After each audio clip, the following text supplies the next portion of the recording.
Өмнөговийн аймгийн түүх нийгмийн ухаан газар зүйн багш нар хэрэгцээ шаардлага. Өмнөговийн аймаг 2019 оныг соёлыг дэмжих жил болгон зарласан.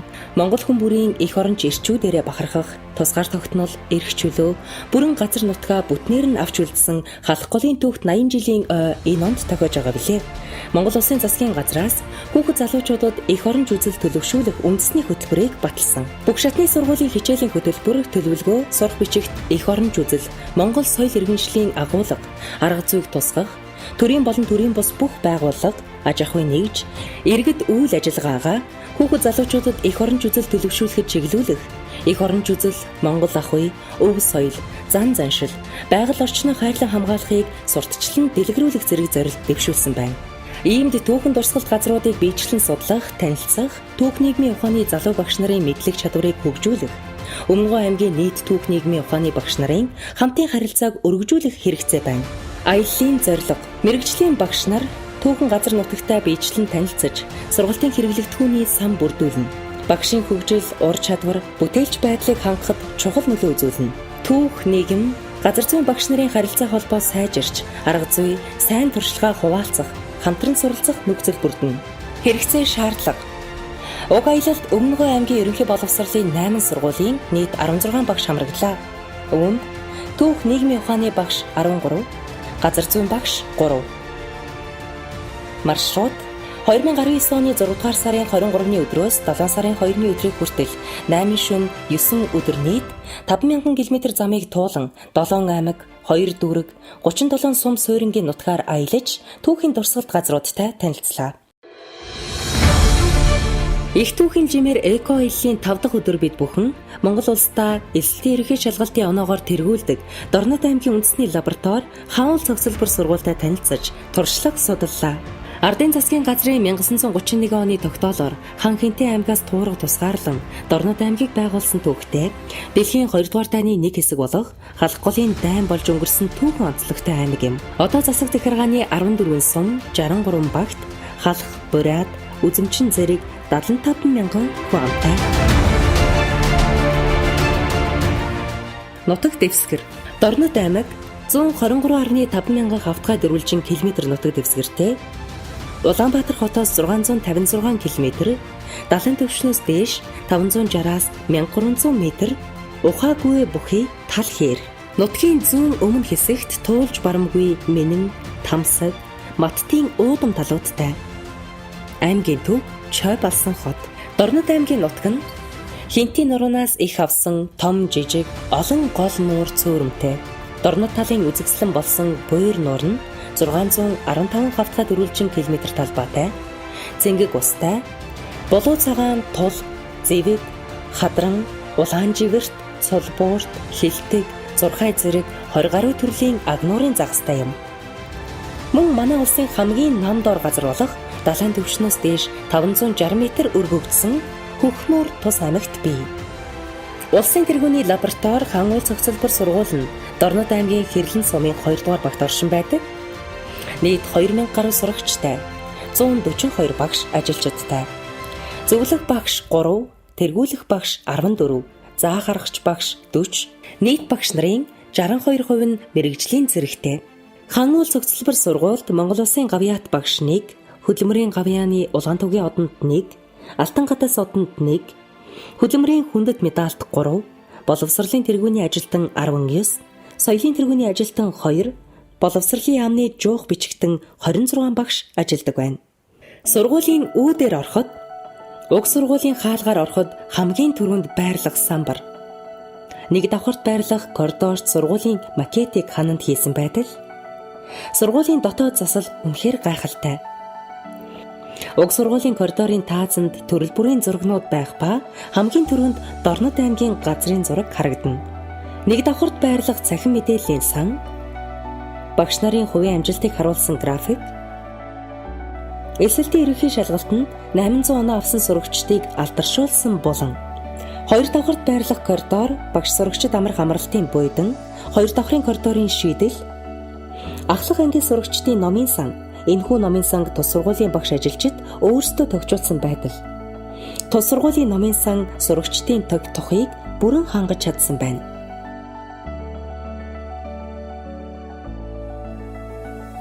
Номын сангийн чөлөөт шийдэл.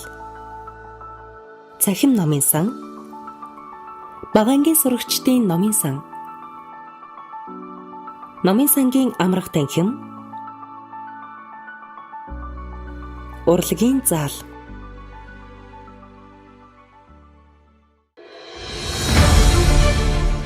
Их түүхийн жимээр эко аялын 7 дахь өдөр бид бүхэн Дорнод аймгийн Xalxgol сумд ирж туршлага судаллаа.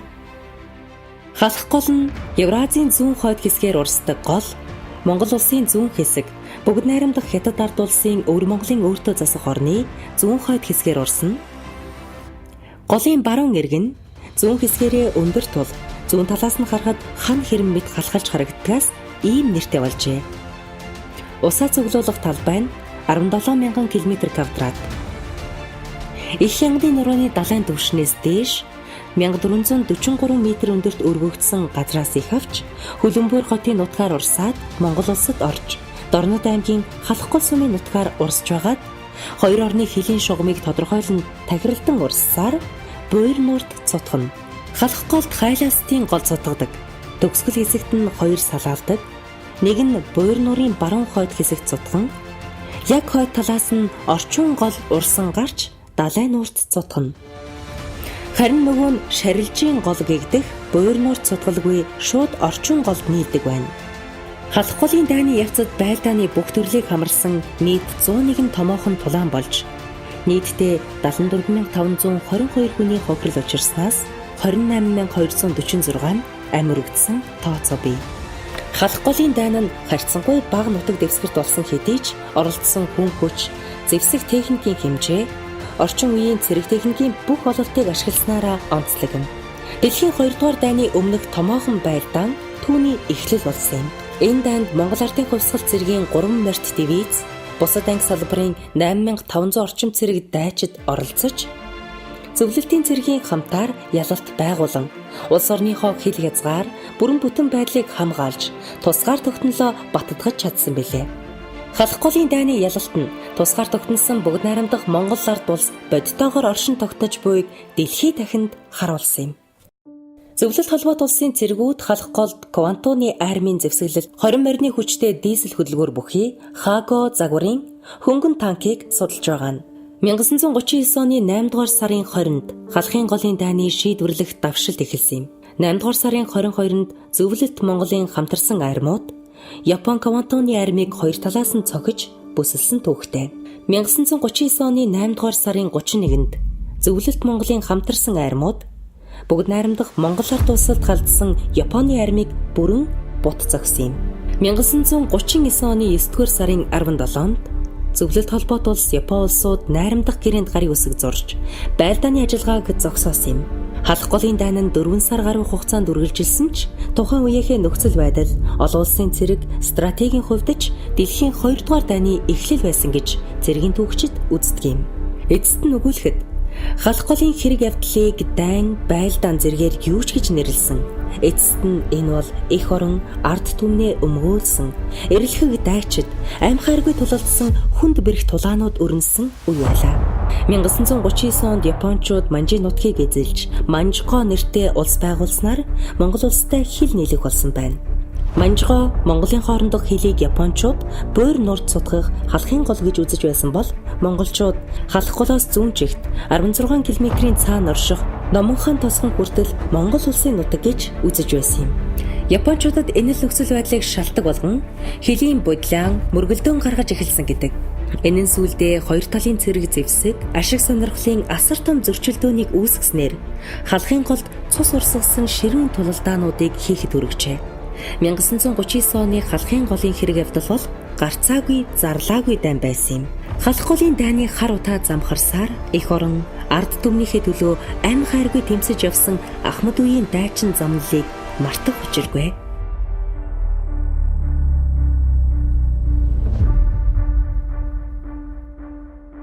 Xalxgol-ийн дурсгалууд, Монголын дурсгалт газрууд. 1939 оны 5 дугаар сарын 11-нд Японы 500 морьтон цэрэг Номон хан хэмээх газраар Монголын хилийг зөрчин орж ирснээр Xalxgol-ийн зарлаагүй дайн эхэлсэн юм. Эрс уул хүртэл 60 км. Хамар давааны улсын хил хүртэл 28 км газарт 126 өдрийн тулалдаан болсон юм. Монгол зөвлөлтийн олон цэрэг эрс халах голын орчмын газрын хөрсөн дор нойрсож байдаг.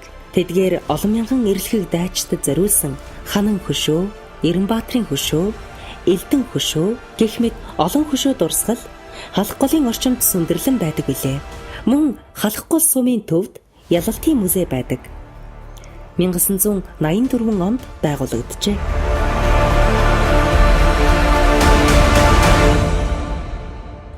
Ялалтын хөшөө 1939 онд хамгийн ширүүн тулалдаан болсон хамар даваанд халахын голын ялалтын 45 жилийн ойгоор 1984 онд босгожээ. Хөшөөний өндөр нь 50 м, гол багны нүүрэн талд зэрэгцэн зогссон Монгол зөвлөлтийн 2 цэрэг, нөгөө талд нь Монгол үндэсний хувцастай Монгол эмэгтэй дүрсийг уралсан байдаг нь. Монгол зөвлөлтийн найрамдвал цэргэрийн их хүний ариун сэтгэлийг бэлэгддэг.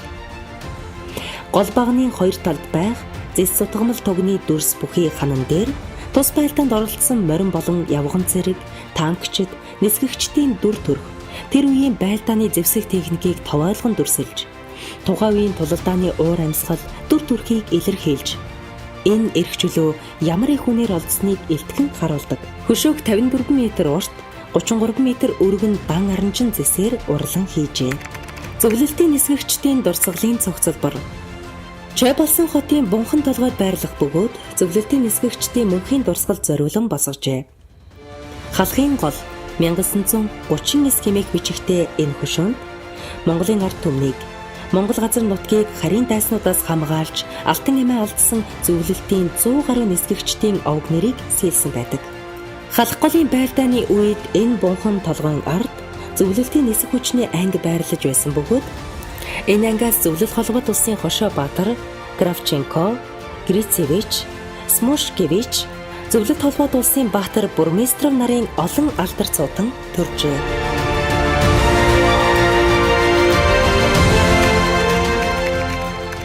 Элдэн хөшөө Дорнод аймгийн халах гол сумын төвд орших Монгол зөвлөлтийн ард түмний найрамдлын бэлэг тэмдэг болсон элдэд хөшөө юм.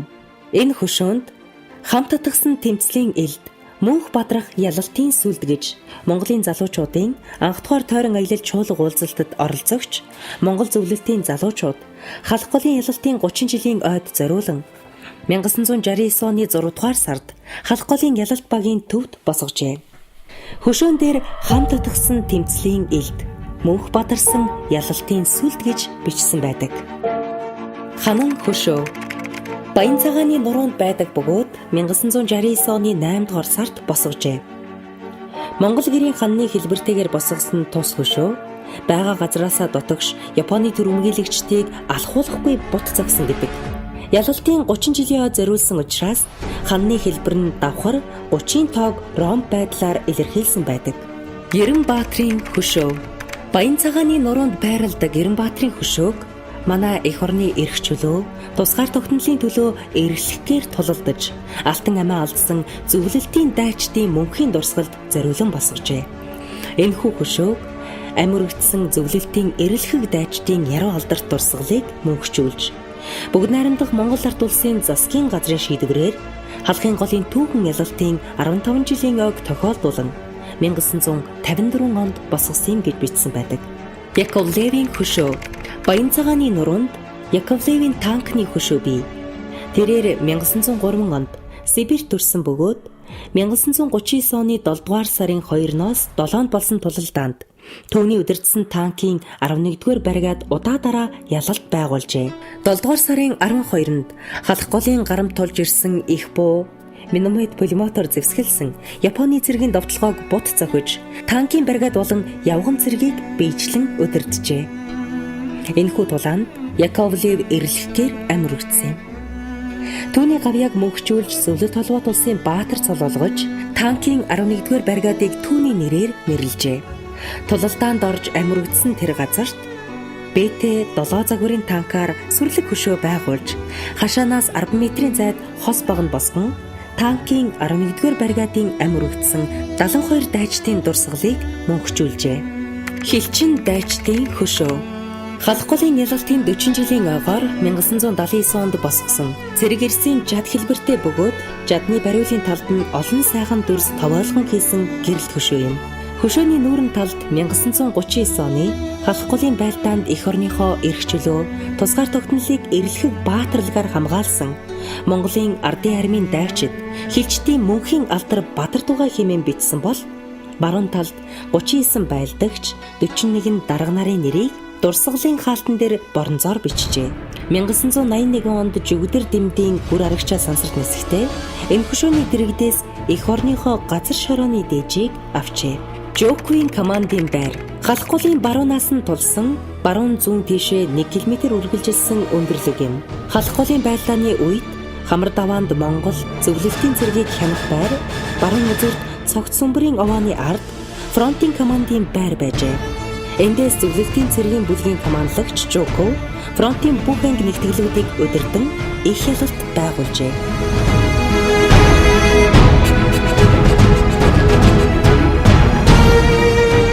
Ялалт музей. Халхгол, хамар даваа, хайлааст манхан, баян цагаан, эрс ууланд өргөөшөө 70 км, уртаашаа 18 км талбайд 1939 оны 5 дугаар сарын 11-ээс 1939 оны 9 дугаар сарын 16-ны хооронд 128 хоног үргэлжилсэн Халхголын зарлаагүй дайнд Орос Монголын 70292 цэрэг, их буу 672, пулемет 2502, хуягт машин 690, танк 684, онгоц 597, Япон манжгоо 115580 цэрэг, их буу 828, пулемет 1418, хуягт машин 16, танк 317, онгоц 525 зэвсгэлсэн олон улсын шинж чанартай дэлхийн 2 дугаар дайны эхлэл болсон дайн болсон. Энэ дайны түүхэн ялалт Орос Монгол баатарлаг дайчдын гэгээн дурсгал зориулсан олон хөшөө дурсгалт газрууд байдгийн нэг нь Ялалт музей юм. Ялалт музей нь Монгол Ардын хувьсгал намын түүх хорооны улс төрийн товчооны 1982 оны 159-р тогтоолын дагуу Сүхбаатарын нэрэмжит байлдааны гавьяаны Улаантүгийн одонд барилгын цэргийн дэг 30 дугаар ангийн барилгачид барьж, дотоод засал чимэглэлийг зөвлөлтийн барилгын 2 дугаар трестийн барилгачид гүйцэтгэн. 1984 оны 8 дугаар сарын 18-нд Халхголын дайны ялалтын 45 жилийн ойгоор ашиглалтанд орсон юм. Монгол улсын эрх чөлөө, тусгаар тогтнолд аюул занал хийж, дайны гал дүрлзэж, тесрэх бөмбөг, эсрэг суманд сийчигдсэн шархан эдгэрээгүй байгаа газар дээрээ Халхголын дайны түүхийг өгүүлсэн, төрөлжсөн музей юм. Музейн бүхэл үзмөр үзүүлэлэг нь Халхгол болж өнгөрсөн дайны үйл явдал, эх орон ард түмний маань амгалан тайван байдлыг хамгаалахын төлөө халуун ам, бүлийн цусаа зориулан Монгол улсын сөөм газар ширхэг чулууны төлөө тэмцэж явсан Орос Монголын дайчдын гавьяат үйлстэй танилцах болно. Музейд дайны үйл ажиллагааг харуулсан фото зураг, байлдааны бүдүүвч зураг, зэр зэвсэг, хувцас хэрэглэл, Ахмад дайчдын идүүлгийн зүйлс зэрэг 1000 гаруй сонирхолтой үзмэр үзүүлэлэг үзэхээс гадна гаднах талбайд дэглэсэн задгай зүмрүүдийг үзэж алдар хүндэтгэлийн танхимд зочлох болно. Ялалт музейн үзмэр нь Орос Монголын ард түмэн, түүний айрмын дайчдын баатарлаг тэмцлийн түүхийг хэн буханд, ялангуяа залуучууд өсвөр үеийнхэндээ сурталчлах, тэднийг Ахмад үеийнхний дайчин уламжлалаар хүмүүжгэд үндэсний бахархал, омогшлыг төрүүлэхэд хувь нэмрээ оруулсаар байна. Халхголын дайны ялалт нь Орос Монголын ах дүүгийн найрамдал, нөхөрлөлийг цусаар гагнаж, газарт галтай, тэнгэрт нартай хамт мөнхөлсөн билээ. Музей үүсэн байгуулагдсан товч түүх. Дайчин алдрын ялалт музейг Монгол Ардын хувьсгал намын төв хорооны улс төрийн товчооны 1982 оны 159-р тогтоолын дагуу барилгын цэргийн дэг 30 дугаар ангийн дайчид барьж, дотоодын засал чимэглэлийн зөвлөлтийн барилгын 2 дугаар трестийн барилгачид хийж, Халхголын дайны ялалтын 45 жилийн ойгоор 1984 оны 8 дугаар сарын 18-нд ашиглалтанд оруулсан юм. Ялалт музейн стандартын 3 давхар барилга байгууламжтай, Халхголын бүс нутагт ургадаг төрөл бүрийн мод, жимсхэн тариалсан цэцэрлэгт хүрээлэн 1939 оны дайны үеийн задгаа үзмрүүд дэглэсэн талбайтай. Зөвхөн Халхголын дайнаар дагнсан төрөлжсөн музей юм.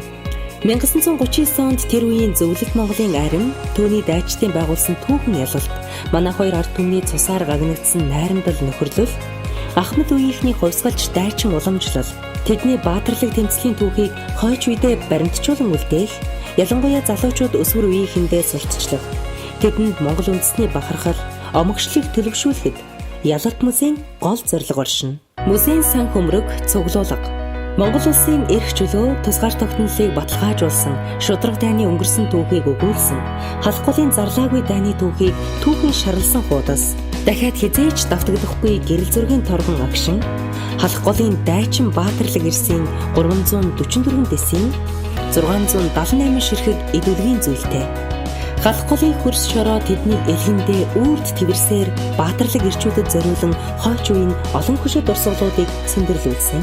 Өнөөдөр халахгүй дайны ялалтад зориулсан 36 түүх соёлын дурсгалт газруудыг хамгаалж байна.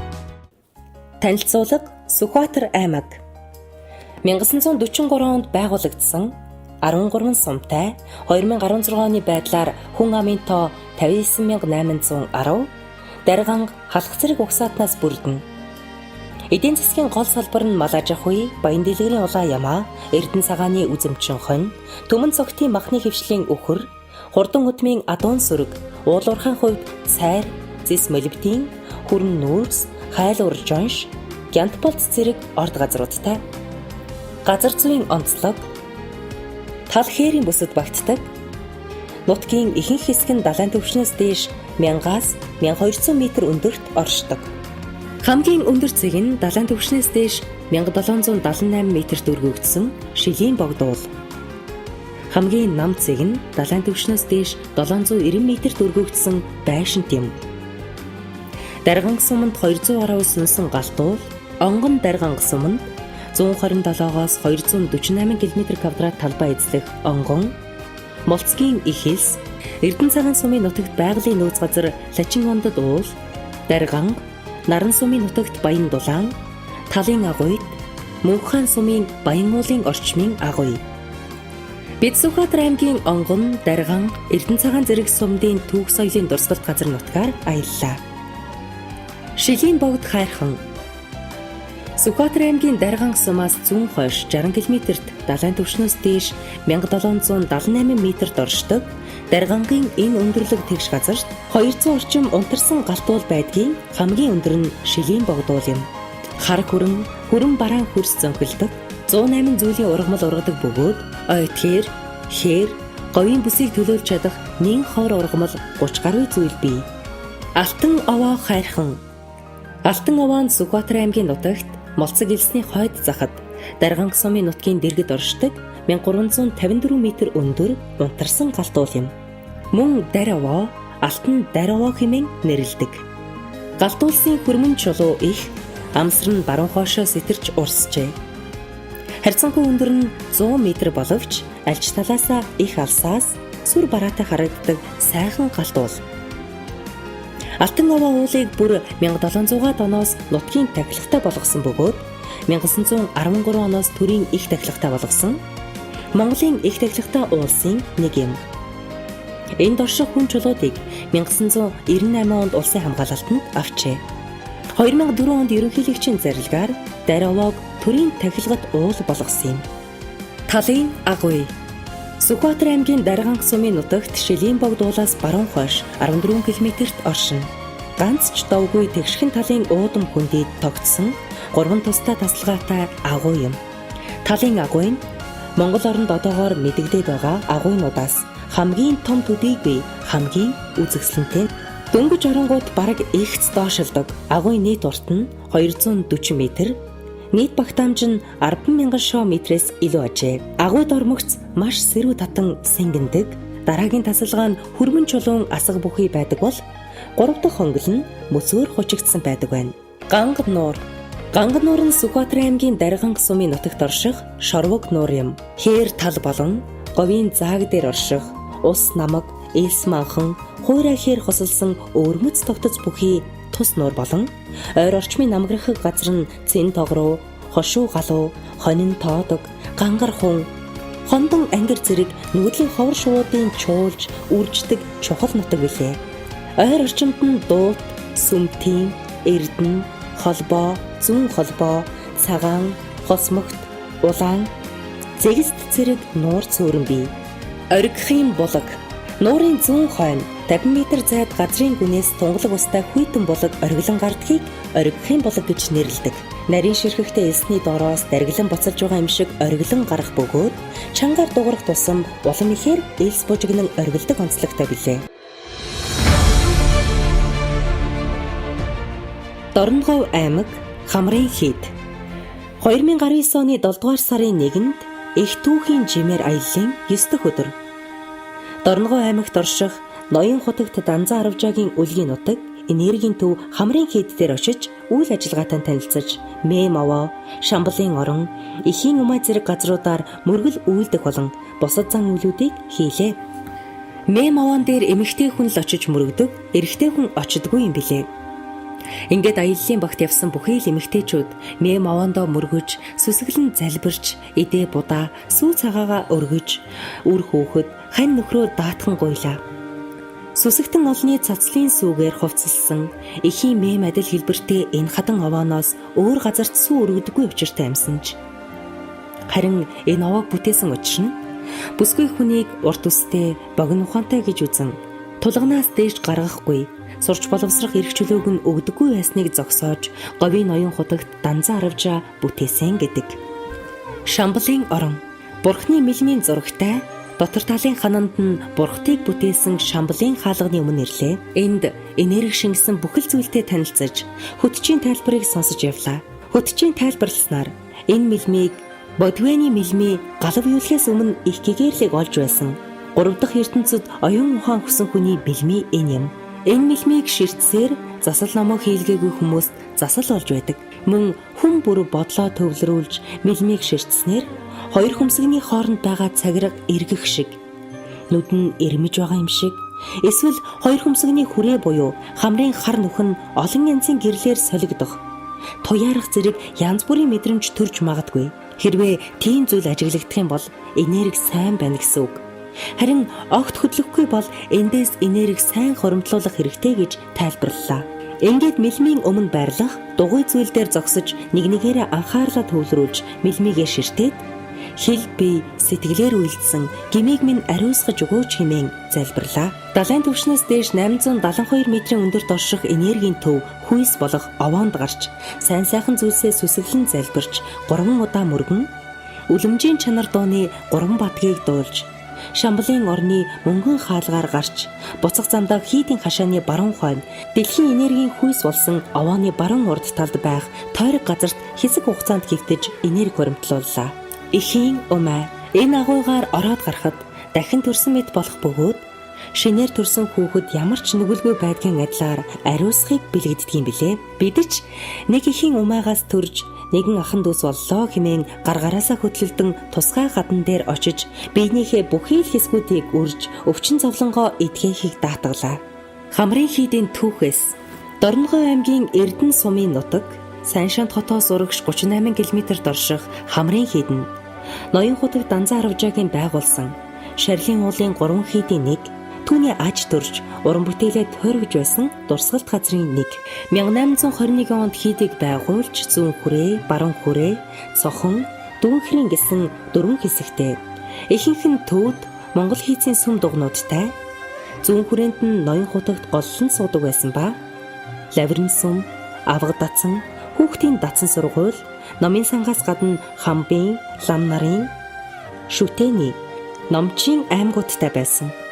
Уг хийдэд 4-р ноён хотогт жамын ойдов жамц, 6-р ноён хотогт лувсан дондов нарын шарлийн сүм байсан хийгээд лаврын сүмд ноён хотогт Данзан Аравжаа болон дараах хотогтууд амьдран сууж байв.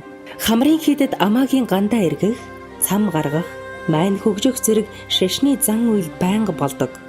Мөн ноён хотогтын саран хөхөөний намтар жүжгийг жил бүр найруулан тавьдаг байжээ. Саран хөхөөний намтар дуулах датсан нь ноён хотогтын уран бүтээлийг олонд үзүүлэх зорилгоор барьсан задгаа театр байв. Энэ датсан нь 3 давхар сүм хэлбэрийн байшинтай 35 жингийн хэмжээтэй уг театрыг салхины урсгал тааруулж барьсан учраас үзэгчдэд жүжгийн яриа, хөгжмийн аялгау хүрэхэд хялбар байжээ. Хамрын хийдийн орчимд агын ясны жарз бясалгал хийдэг арваа дагуй Нутгийн ардууд хутагтын адислсан ус хэмээн нэрлэдэг ноён хутагтын гаргуулсан худаг бий. Ил худгийн усыг тэрээр ходоод, элэг, дотор эрхтний гимиг арилгахад тустай хэмээн аршаан булаг хэмээх адилтай усны судар оршвэ гэдэг номондоо бичжээ. 1930 онд 13 датсан, 4 аймаг, 22 дуган, 2 сувраг, 11 сүмтэй байсан хамрын хід. Сүм хийдийг галдан шатаасан 1937-оос 1938 оны үед төр болтлоо сүйджээ. 1990-ад оноос лаврын санагтэгчлэн зэрэг сүмүүдийг сэргээн босгож, шашны хурал намын үйл ажиллагааг сэргээж, хийдийн тойрыг 1994 онд аймгийн хамгаалалтанд авчээ. Үүгээр зогсохгүй, шашин намын үйл ажиллагааг нь сэргээж, тус хийдийн ламрын сансагтэгчлэн сүм, сувраг зэргийг сэргээн босгосон. Шамблын оронд нар мандахтай зэрэгцэн очвол сайн гэлцдэг. Сакура цэцгэн 4-р сарын сүүлээс 5-р сарын эхний 7 хоногийн дотор гүйц дэлгэрдэг.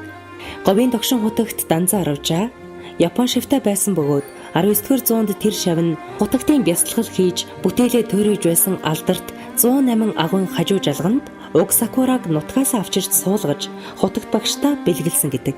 Япон шав нь буцахтаа өөрийн сэлмийг дурсгал болгон үлдээсэн нь одоо Данзаа Аравжаа музейд хадгалагдаж байна. Энэ музей сайн шант хотод байрладаг билээ.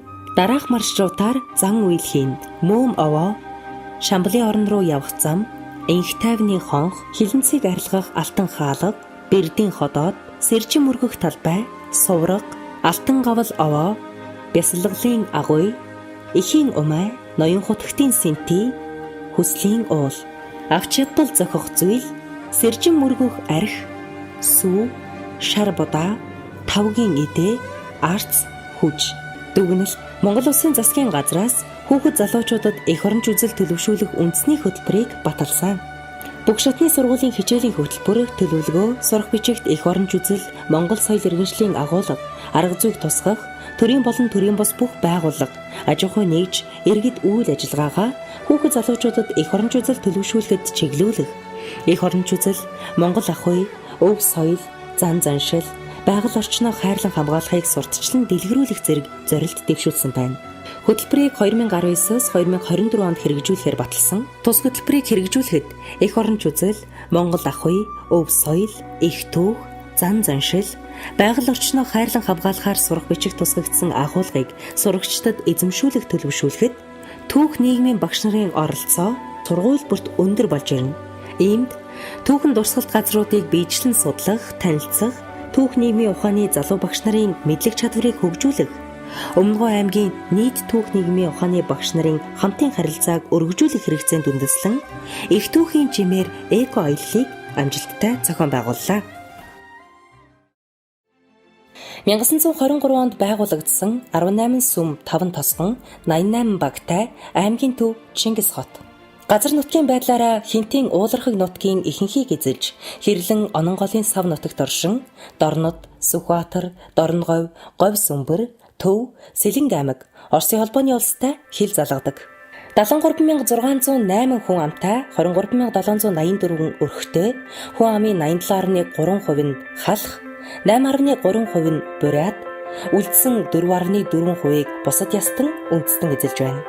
Ойт болон тал хээр хосолсон 80.3 мянган хавтгай дөрвөлжин км газар нутагтай, 3.9 сая толгой малтай бөгөөд мал сүргийн тоогоороо улсдаа 6 дугаар байр эзэлдэг.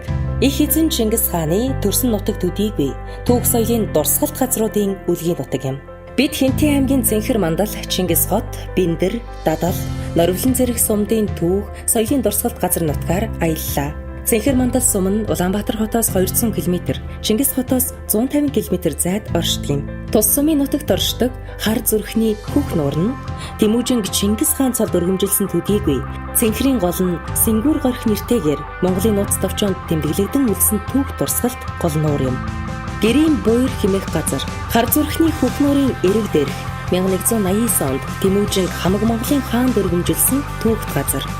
Чингис хааны гэрийн том буурыг тойруулан 108 м голчтой хагас саран хэлбэртэй талбайд Монголын төрийг барьсан алтан ургийн их баг 36 хаатын модон сэлбэр байрлуулсан байна. Эдгээрийн түүх хэсэгт Чингис хаан, түүний эцэг Есүхэ, их өвлөн, Төрийн их хатан бүрт хүчний сэлбэрийг байрлуулсан бөгөөд энэхүү цогцлборт нийт 50 ширхэг модон сэлбэр байдаг байна.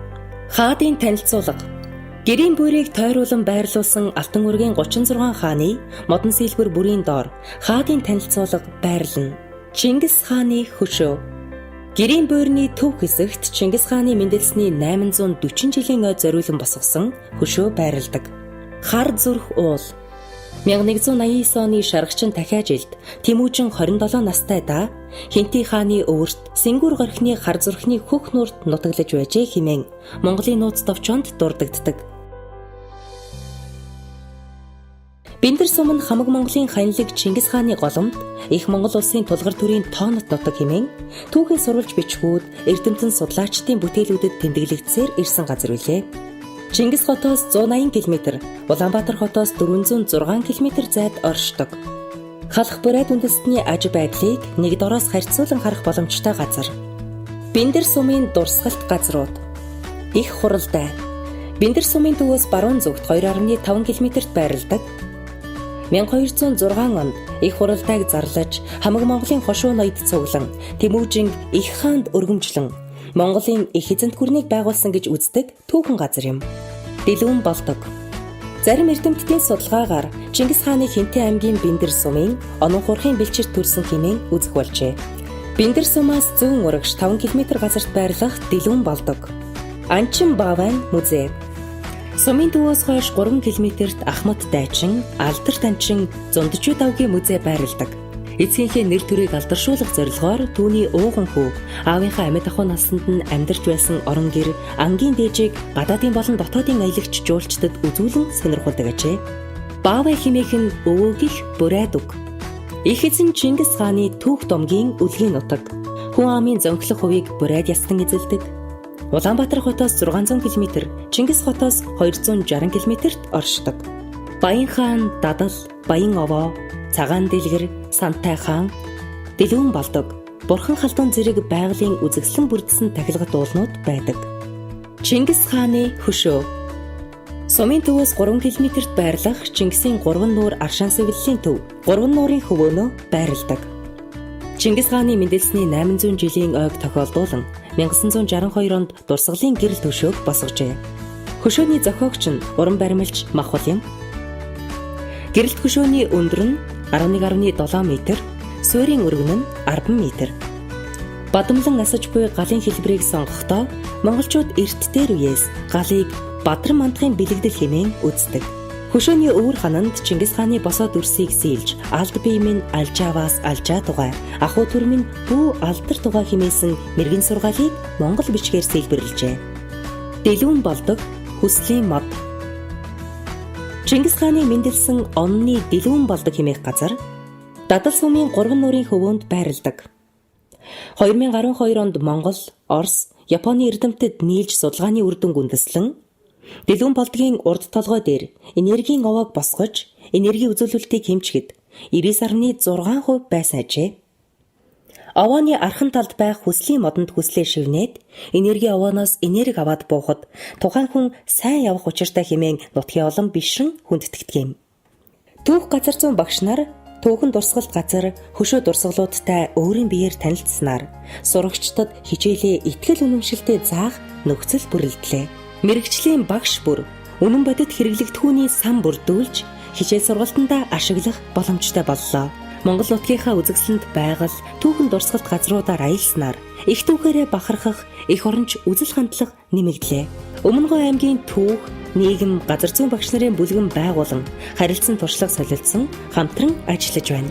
Их түүхийн жимээр 1 танин мэдхгүй туршлага судлах аяллаар Өмнөговийн аймгийн түүх, нийгэм, газар зүйн 15 багш нар 8 шөнө 9 өдөр нийт 5000 км замыг туулан 7 аймаг, 2 дүүрэг, 37 сум суурингийн нутгаар аялаж 20 гаруй түүх соёл байгалийн дурсгалт газруудтай танилцлаа.